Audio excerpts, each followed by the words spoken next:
my #1 tools that I use to get the hair that I want. Stay tuned.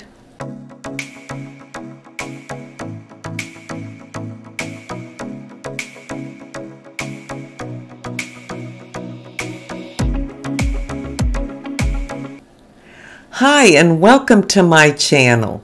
My name is Sheila, better known as the Old Girl. I thank you so much for being here today. Now, I have done hair tutorials in the past in other videos, and I showed you how I kind of pull my hair up or pin it back, or how I get height and things like that. But I've never shown the hair tools that I use that give me the hair that I want. So I thought I'd do that in today's video, and I'll show you a few of the products I use. Now, I know we all have different hair types, different lengths, different textures. We're all going for a different look. So I don't know if any of these will work for you, but they do for me. Now, for shampooing my hair, I just use any shampoo and conditioner. It doesn't matter what the brand is as long as my hair gets clean. I wrap it in a towel for about 10 minutes to get the excess water off, take that towel off, and then I want to put in a leave-in conditioner. So I take this brush, it's a wet brush. It doesn't have a name to it, wasn't expensive, got it at Amazon. I'll put a picture up here or put it in the links below if you want to check it out. But I brush through the ends of my hair with this wet brush, and then I put in a leave-in conditioner. And I love the Shea Moisture Strengthen and Restore Leave-In Conditioner. I've talked about this for a couple years on my channel. I heard about it from L is for Living, and I've been using it ever since. Once I put that in, I take my brush, brush the ends, make sure that I've coated all the hair. Then I need to add a mousse because I like volume on the top.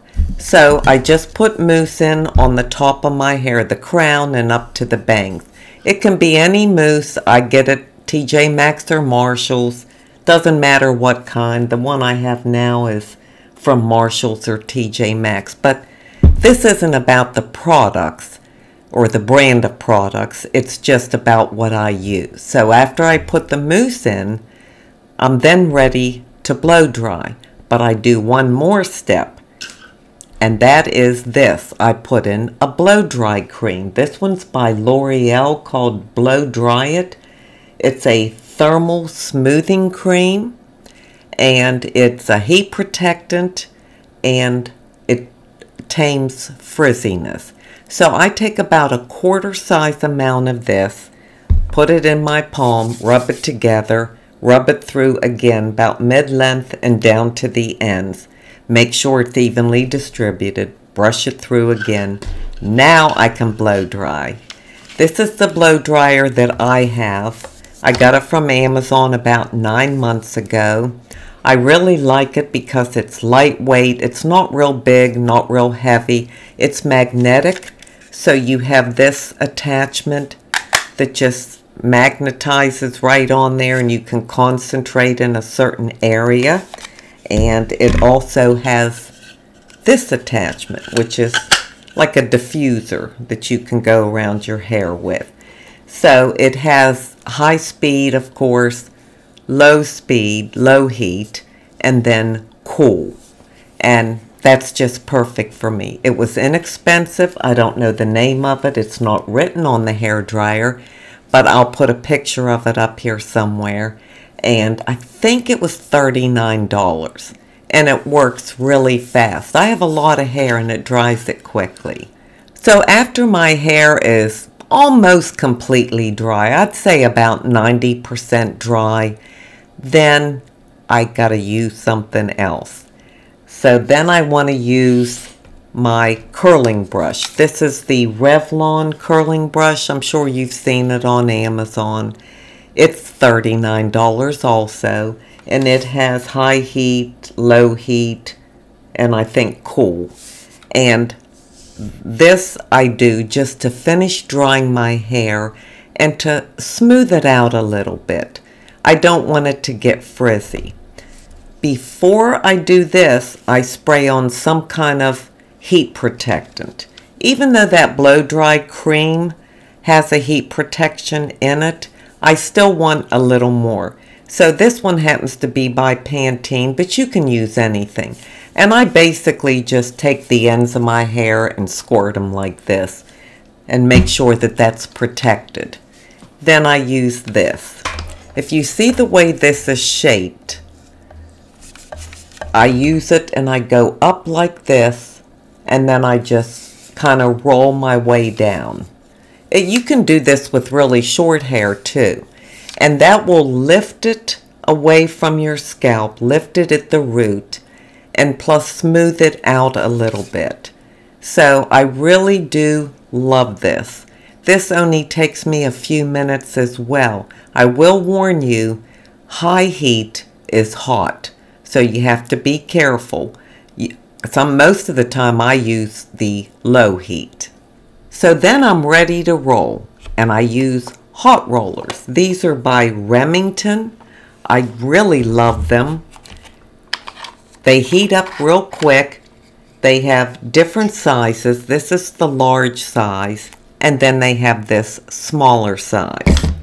You get 12 of the large size and 8 of the small size. They have this, like, what do you call this? Like not Velcro, like felt. It's kind of like velvet or felt to protect your hair. And I just roll it up, grab a chunk. You don't have to part it real nice and neat or anything. You can just grab a chunk, roll it backwards, forwards, up or down, put your roller in, stick the clip on, and 15 minutes later your hair is done.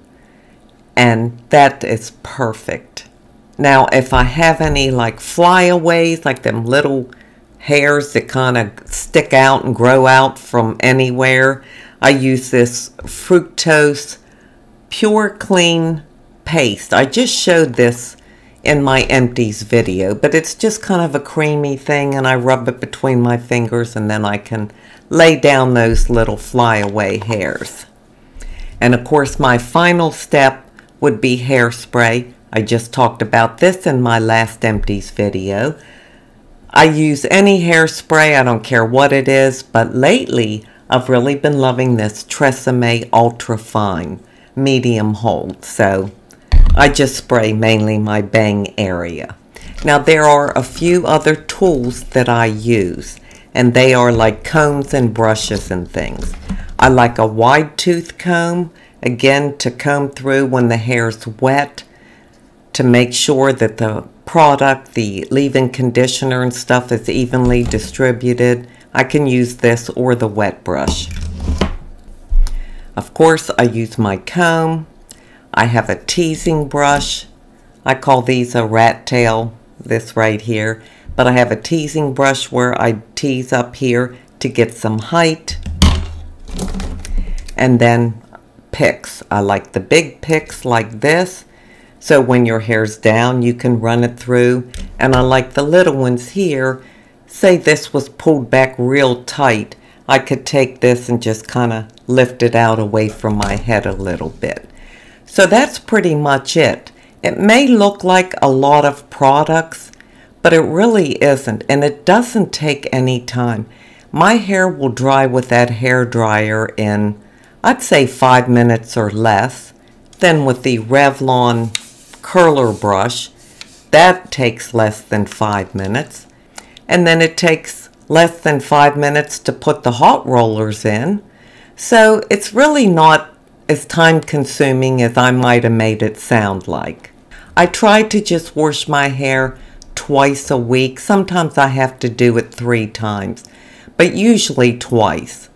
And that just works for me. So I just wanted to share what I use. And I would love to know what you use. Do you use any of these things that I do? Do you use these hot rollers or like the hot brush You know, if I wore my hair long and straight, this would be perfect for any of you that like long straight hair, because this really smooths it out. You just roll it down like this and you just have perfectly smooth hair. I can't wear straight hair. It's not for me. It does not look good on me.